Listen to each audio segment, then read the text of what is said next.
त्या विक्रमादित्याकडून आपल्याला हार पत्करावी लागली आणि आणि या अवंतीपुराचा राजा होण्याचे आपले स्वप्न धुळीत मिळालेले स्वप्न पण ते धुळीत मिळालेल्या स्वप्नांचा शेवट कसा करायचा ते मावळतीच्या सूर्याकडून शिकावं असे म्हणतात आणि अपयशातून उगवतीच्या सूर्याकडून यश कसं मिळावं हे उगवतीच्या सूर्याकडून शिकावं अजूनही आम्ही हात पत्करलेली नाही तोवर चंद्र सूर्य आहेत तोपर्यंत रात्राज उतराल हे नाव अमर रहेल आणि आपली सदैव सेवा करत राहतील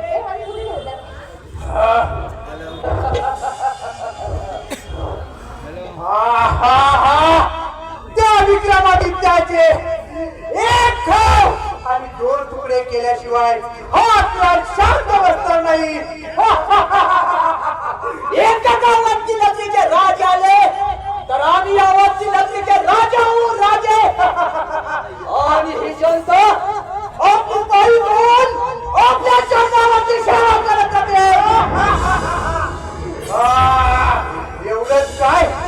अरे तरी अवंतीपुरीतील दौलत सोनं नाणं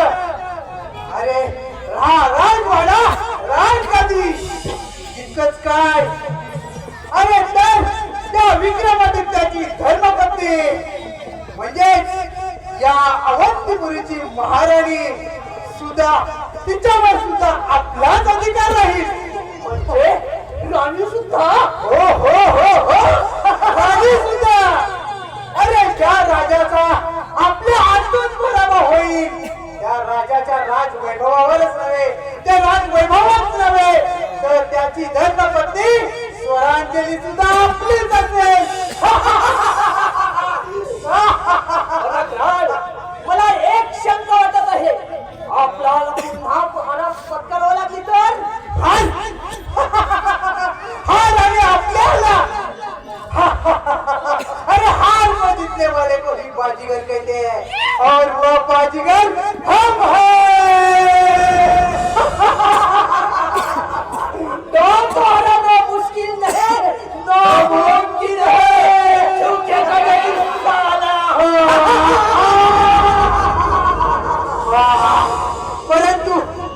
परंतु ही लढाई आपल्या अस्मितेची नाही ही लढाई ही आपल्या अस्मितेची नाही तर आपल्या अस्तित्वाची असेल अकराल अजून किती दिवस या गुहेत लपून राहायचं आपल्या सर्व साथीदारांना सांगा त्या आवाजची नगरीची माहिती घ्या मला जरा सुद्धा करता कामा नये आता आक्रमण करावंच लागेल आता आक्रमण करावंच लागेल त्याशिवाय आपल्याला शांती मिळणार नाही आता आता आपलं एकच ध्येय या अवंतीपुरीचा त्या विक्रमादित्याची अवंतपुरी